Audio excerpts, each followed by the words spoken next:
Oke ya, hari ini kita membahas mengenai new digital teknologi atau teknologi digital terbaru ya. Membahas masalah teknologi-teknologi terbaru yang sekarang mungkin kita sudah menghadapinya, tapi mungkin kita nggak sadar gitu ya.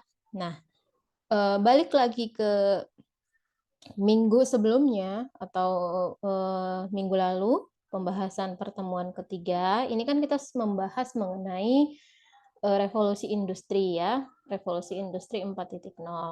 Di sana membahas masalah bagaimana perkembangan industri mulai dari revolusi 1.0 sampai dengan 4.0. Ditandai dengan terjadinya perubahan. Ya, revolusi itu kan artinya perubahan. Terjadinya perubahan dari tenaga, awalnya adalah tenaga manusia ataupun tenaga mesin ya, mesin uap, sampai dengan sekarang teknologinya sudah semakin canggih yang sudah terkomputerisasi, bahkan sudah sampai menggunakan ya yang namanya revolusi industri 4.0 ya. Berarti Internet of Things, di mana-mana sekarang semuanya terhubung dengan internet, mengakses apapun kita melalui internet, melakukan pembayaran perbankan melalui internet, perkuliahan seperti sekarang ini menggunakan fasilitas internet, dan dikatakan sebagai apapun yang dilakukan sekarang ini adalah yang pastinya sudah terhubung dengan internet. Dan kita rasakan perkembangan ini atau perubahan revolusi ini membuat pekerjaan kita menjadi lebih mudah dan lebih efektif ya. Nah, selanjutnya, yang akan kita bahas di pertemuan ini adalah mengenai big data dan kecerdasan buatan. Nah, yang pertama adalah big data. Nah, ini saya mau tanya dulu nih ke mahasiswa, apa yang dimaksud dengan big data? Nanti saya kasih tambahan nilai untuk yang bisa menjawab apa yang dimaksud dengan big data. Silahkan. Big data adalah, nggak usah harus ini ya, harus textbook nggak apa-apa. Pakai kata-kata sendiri boleh. Big data adalah, ya langsung dijawab apa aja. Nggak usah ini, apa sih namanya. Langsung aja buka ininya. Saya nggak bisa. Himpunan data dalam jumlah yang besar, Bu. Oke, Hairunisa. Himpunan data dalam jumlah yang besar. Big data ya. Jadi yang dikatakan big data itu adalah namanya big besar data ya. Big data itu adalah data yang besar atau himpunan atau kumpulan data-data yang sangat besar. Kenapa dikatakan seperti itu? Kenapa sekarang kita membutuhkan yang namanya big data? Nah, sekarang kita lihat di sini ada perkembangan data. Perkembangan data di sini mulai dari tahun 90-an sampai dengan sekarang ya. Ini adalah perkembangan data yang cukup berubah, terjadi perubahan yang sangat besar. Dimulai dari tahun 90-an, kita membutuhkan data itu sampai terabyte. Mungkin teman-teman punya hard disk yang sudah terabyte, itu nganggapnya udah gede banget ya, ini storage-nya, tempat penyimpanannya gitu kan. Nah, pada zaman dulu atau tahun 90-an ini kita merasakan bahwa terabyte itu udah sangat besar sekali. Nah, biasanya di dalam pengukuran terabyte ini adalah data-data misalnya di RDBMS, ini adalah Rational Database Management System, ini adalah pengolahan data, baik menggunakan SAP maupun dengan Oracle, dan juga ada yang namanya data warehouse. Data warehouse ini adalah gudang data. Jadi data-data kita itu sebenarnya nggak dihapus, tetapi disimpan di dalam gudang data. Nah, ukurannya kisaran terabyte. Pada zaman itu terabyte ini sangat besar, sangat besar. Nah, kemudian kita lihat di tahun 2000-an, di mana sekarang sudah masuk ke dalam content and digital asset management, di mana banyak perubahan ya. Penyimpanan itu nggak hanya database aja, tetapi sangat banyak sekali ya konten-konten ataupun digital aset yang ada. Nah, itu disimpan menggunakan pengukurannya adalah petabyte. Ternyata di atas terabyte itu ada lagi.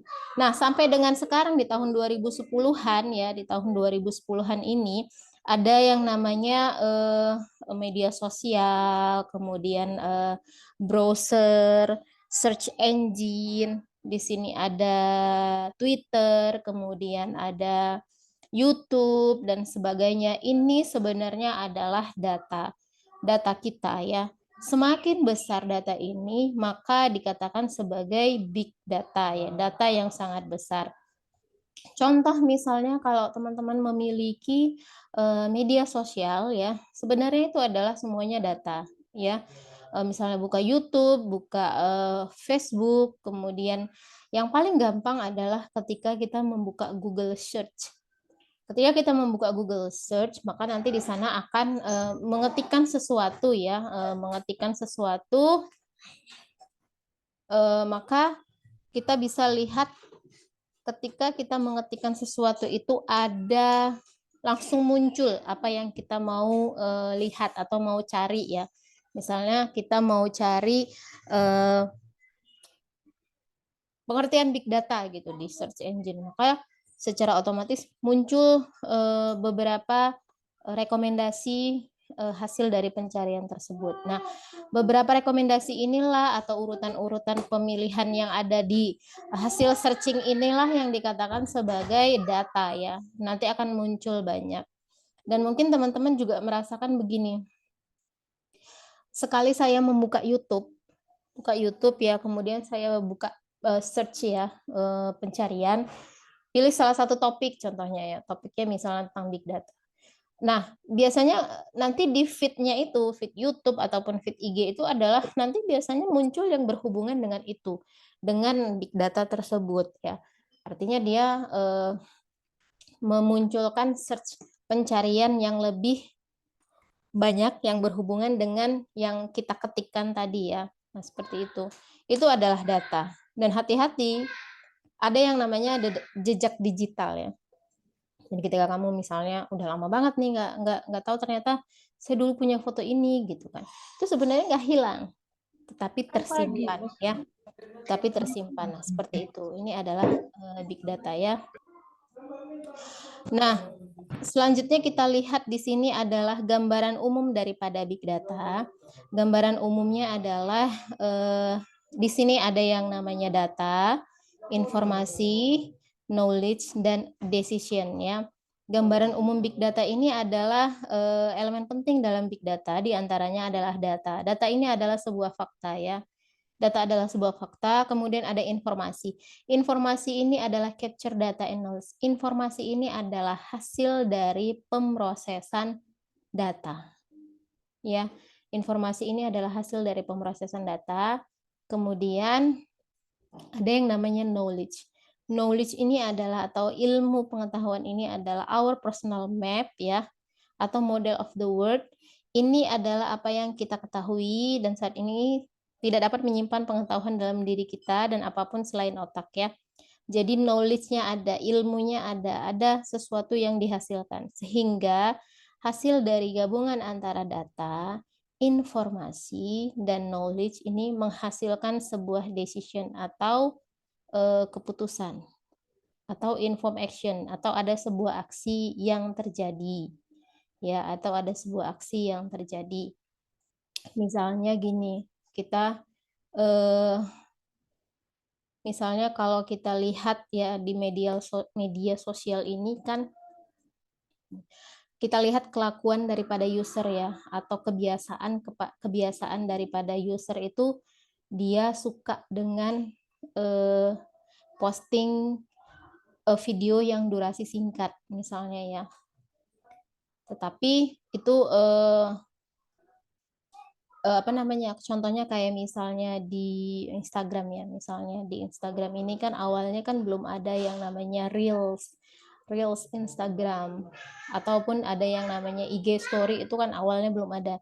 Hanya posting foto saja, kemudian bisa posting video ya dengan ukuran yang lebih besar ya. Tapi dilihat di sana ada sebuah data, ada hasil dari informasi tadi, kebiasaan daripada user itu adalah eh, memposting video gitu kan, memposting video. Maka muncullah ada fasilitas yang baru, misalnya fasilitas dimunculkanlah IG Story, dimunculkannya Reels gitu ya, atau misalnya ditambahin musik contohnya ya.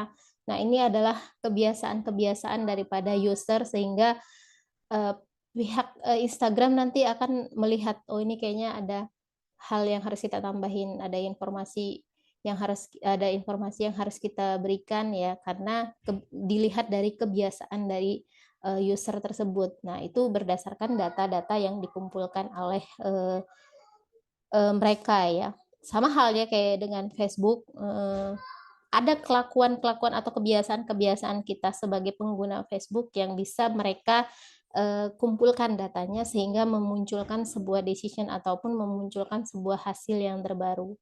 Mungkin kalau kita setelah update Facebook ternyata ada fasilitas baru gitu kan, dan lain sebagainya. Nah, itu adalah tentang gambaran umum big data ya. Kemudian kita lihat di sini ada pengertian daripada big data. Tadi kata temannya bahwa big data ini adalah data yang besar ya. Maka bisa didefinisikan bahwa big data ini adalah data yang memiliki skala atau volume, distribusi atau velocity, keragaman atau variety yang sangat besar. Sehingga membutuhkan penggunaan arsitektur teknikal dan metode analitik untuk mendapatkan wawasan yang dapat memberikan nilai bisnis baru. Atau bisa juga berdasarkan ini ya, kalau ini menurut McKinsey Global, big data itu seperti itu. Skalanya, velocity-nya, variety-nya sangat besar. Nah, ada lagi pengertian yang lain adalah bahwa big data itu sekumpulan data yang begitu besar atau kompleks, di mana tidak bisa ditangani dengan sistem teknologi komputer yang konvensional. Nggak bisa lagi ditangani oleh nyimpannya di hard disk misalnya ya. Kan sekarang kan sudah tren yang namanya cloud ya, penyimpanan di awan gitu kan. Atau misalnya kayak di bank yang tadinya kita bisa hanya datang ke bank untuk melakukan transaksi, sekarang bisa melalui handphone misalnya ya. Itu adalah sebuah data. Setiap hari kita melakukan transaksi perbankan itu berapa kali? Dikali dengan total pengguna ya. Nah, itu sangat besar sekali datanya. Nah, itu data tersebut tidak dibuang, tetapi disimpan. Sehingga nanti bisa diolah untuk menghasilkan sebuah decision tadi ya. Nah, ini ada gambaran big data. 6V dan 1 visualization. 6V di sini adalah volume, variety, velocity, veracity, variability, dan value ya. Volume ini berarti jumlahnya besar, volumenya. Variety ini berarti datanya beragam. Apakah datanya itu terstruktur, semi terstruktur maupun tidak terstruktur. Velocity ini adalah kecepatan datanya besar. Kecepatan datanya besar, kemudian veracity ini adalah akurasi datanya tepat. Bisa ditingkatkan ya akurasi datanya. Kemudian ada variability, perubahan data selama pemrosesan. Selalu terjadi perubahan data. Selalu terjadi data yang selalu berubah-berubah ya. Tidak konstan, tidak tetap, data itu selalu berubah-berubah. Nah, itu ada variability, dan value ini adalah artinya data yang memiliki nilai guna ya, atau data yang berguna. Nah, ini secara keseluruhan visualization daripada big data ya, di mana ada 6V, volume, variety, velocity, veracity, variability, dan value. Ukurannya, keberagamannya, ya keberagaman datanya, kecepatannya, velocity, veracity ini akurasi datanya, variability ini adalah perubahan dari datanya, dan value ini adalah nilai guna daripada datanya tersebut. Nah, ini kita lihat ada teknologi big data ya, yang dibagi menjadi 2 kelompok, ada yang namanya batch processing, yaitu menganalisis data yang sudah settle atau data at rest. Data yang settle itu datanya nggak berubah-berubah, tetap aja pada satu waktu tertentu. Nah, kalau yang streaming processing ini adalah menganalisis data yang terus-menerus terupdate setiap hari ataupun terjadi perubahan setiap hari atau data in motion. Datanya selalu berubah. Ya, datanya selalu berubah. Nah, sering kita sebutkan streaming ya, terjadi perubahan data. Nah, ini adalah bisa menggunakan batch processing, berarti datanya adalah yang sudah tetap ya, ataupun yang streaming processing, berarti ini menganalisa datanya yang selalu terupdate setiap waktu atau mengalami perubahan setiap waktu. Ini adalah teknologi daripada big datanya ya. Ini gambar yang batch-nya. Kemudian yang sebelah kanannya ini adalah yang streamingnya, di mana nanti terjadi banyak perubahan-perubahan di sini, nggak bisa ditentukan waktunya. Cepat, bisa lambat, tetapi selalu berubah. Nah, itu tadi adalah pengertian daripada big data dan beberapa teknologi yang digunakan big data. Selanjutnya adalah kita lihat kecerdasan buatan atau artificial intelligence ya. Mungkin teman-teman sudah pernah mendengar ya, bahkan big data pun sudah pernah mendengarnya. Nah, kecerdasan buatan ini atau artificial intelligence ini adalah yang sekarang kita hadapi gitu ya, teknologi AI namanya kan. Atau teman-teman sudah pernah ternyata mencoba aplikasi-aplikasi yang berbasis AI itu. Contohnya itu yang pernah nggak melihat foto ya, foto itu bisa berubah menjadi ngomong atau bergerak matanya ya. Ada tuh waktu itu. Jadi foto, mungkin foto keluarganya yang sudah meninggal misalnya, mohon maaf. Kemudian dengan aplikasi itu, aplikasi yang sudah berbasis AI, tiba-tiba matanya bergerak gitu kan. Jadi seolah-olah seperti hidup kembali. Nah, itu adalah salah satu contoh daripada aplikasi yang sudah menerapkan artificial intelligence. Atau sekarang nih gambar ya, wajah kita itu dibuat artificial intelligence-nya berubah menjadi gambar mirip-mirip lah gitu ya. Nah, itu adalah salah satu penerapan daripada artificial intelligence. Itu hanya salah satunya aja dan sebenarnya sangat banyak sekali ya. Nah, kita lihat di sini. Mengapa kita memerlukan artificial intelligence? Ini yang pertama adalah karena hampir semua permasalahan ini dipecahkan dengan bantuan komputer.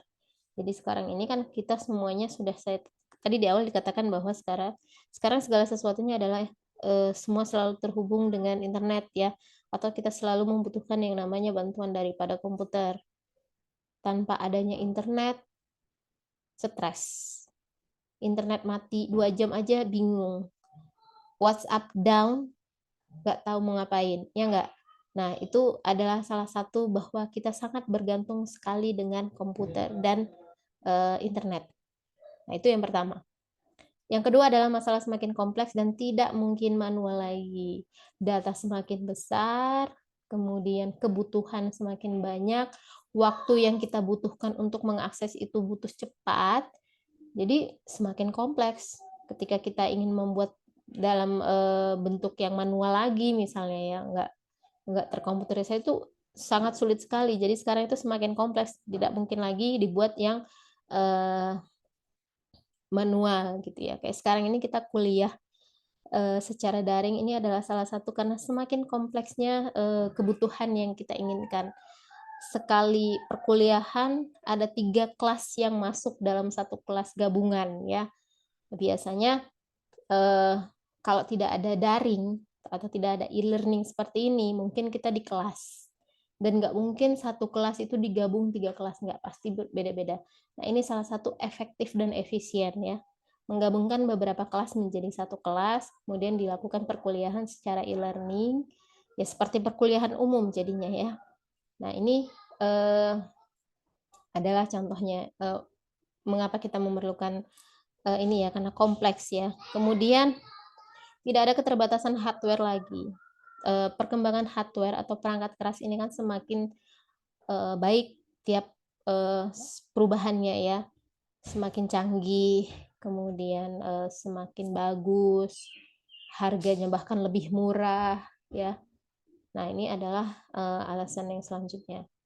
Kemudian keinginan manusia. Komputer ini bertindak seperti manusia. Manusia ini menginginkan ada yang membantu, ya, membantu mengerjakan pekerjaan manusia. Maka dibuatlah sebuah komputer yang seolah-olah seperti manusia, ya. Itu tadi alasannya. Kemudian kita lihat di sini definisi daripada artificial intelligence menurut para ahli, bahwa kecerdasan buatan atau artificial intelligence ini menurut A.H. Simon ya tahun 1987 ini adalah kawasan penelitian aplikasi dan instruksi yang terkait dengan pemrograman komputer untuk melakukan sesuatu hal yang dalam pandangan manusia adalah cerdas, ya, garis bawahi cerdas. Jadi kalau kita belajar AI, artificial intelligence, tulisannya aja udah kecerdasan buatan, ya. Jadi menginginkan sebuah penelitian atau aplikasi yang bisa membuat aplikasi ini menjadi cerdas. Nah, itu yang pertama. Yang kedua adalah menurut Rich and Knight di tahun 91 bahwa kecerdasan buatan atau artificial intelligence ini adalah studi tentang bagaimana membuat komputer melakukan hal-hal pada saat ini dilakukan oleh manusia. Jadi apa yang seperti yang dilakukan oleh manusia, maka diinginkan menciptakan sebuah atau membuat komputer seolah-olah melakukan kegiatan seperti kegiatan manusia, ya. Nah, itu adalah definisi-definisi AI menurut para ahli.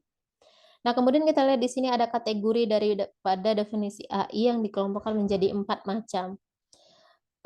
AI ini definisinya atau artificial ini dikategorikan definisinya sebagai AI adalah apabila yang pertama, system that think like human. Sistem tersebut berpikir seperti manusia. Kemudian nomor 2, system that think rationally, bahwa sistem berpikir rasional atau secara rasional. Yang ketiga adalah definisi AI ini kategorinya dikelompokkan berdasarkan system that act like human, bahwa sistem ini bertindak seperti manusia. Dan yang keempat, bahwa sistem tersebut bertindak secara rasional.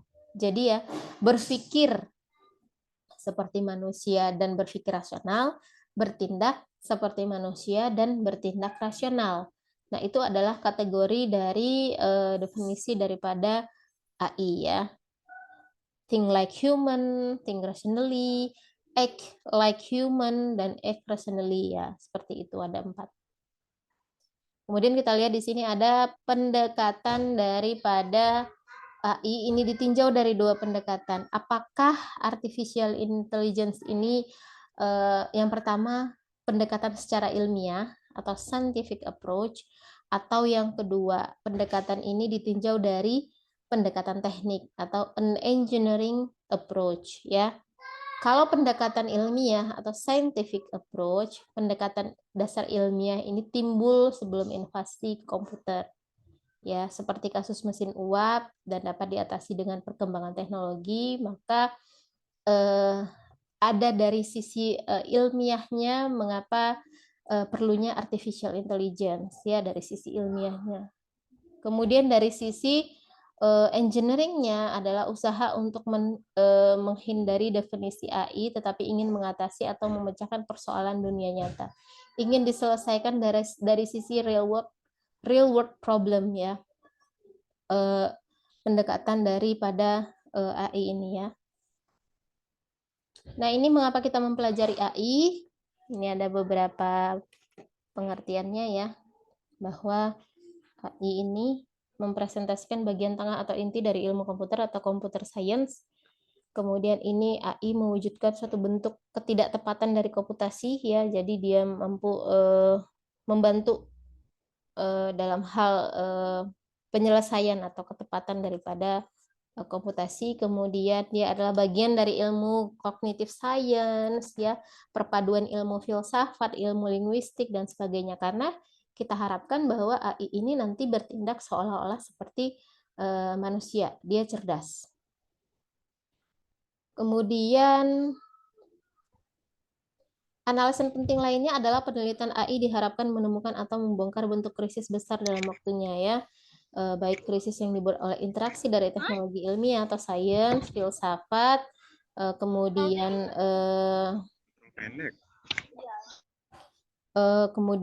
program intelligence yang program yang mampu menyimpan fakta dan hubungan yang beralasan. Nah, itu adalah mengenai mengapa kita mempelajari AI. Kemudian kita lihat di sini ada sudut pandang dari artificial intelligence ya. Pertama dari sudut pandang kecerdasan, maka kecerdasan buatan ini mampu membuat mesin menjadi cerdas misalnya. Dari sisi sudut pandang penelitian, ini membuat studi bagaimana membuat komputer ini sebaik yang dilakukan manusia. Dari sudut pandang bisnis adalah membuat ya sebuah piranti yang sangat powerful untuk membantu menyelesaikan sebuah bisnis. Dan dari sisi pemrograman adalah ini adalah studi tentang pemrograman simbolik, problem solving, dan searching.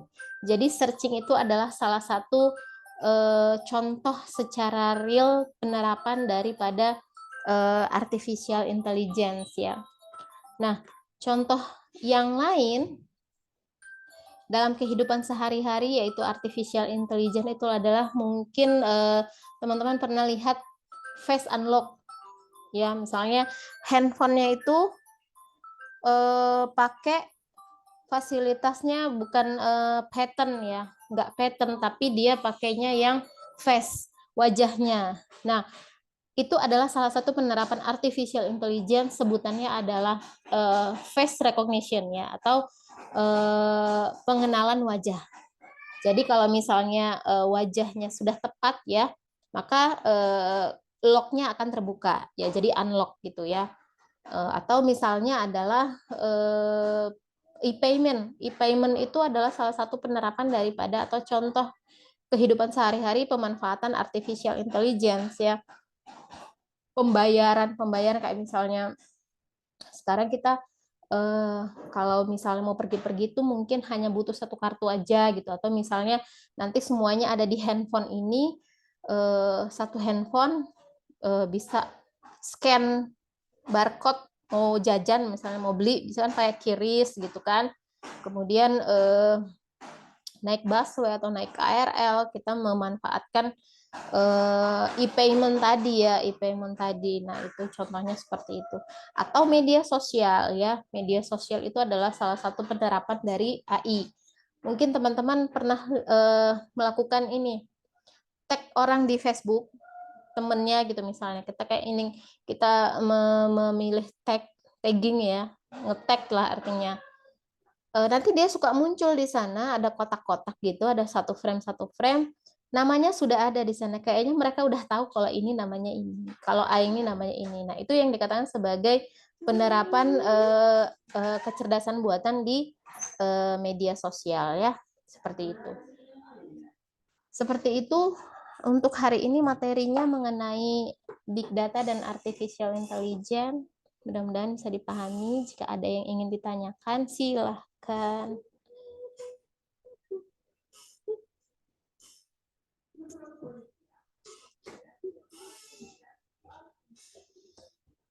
Kalau tidak ada yang ingin ditanyakan, materi kita sampai di sini dulu ya untuk hari ini. Untuk hari ini kita tidak ada tugas dulu.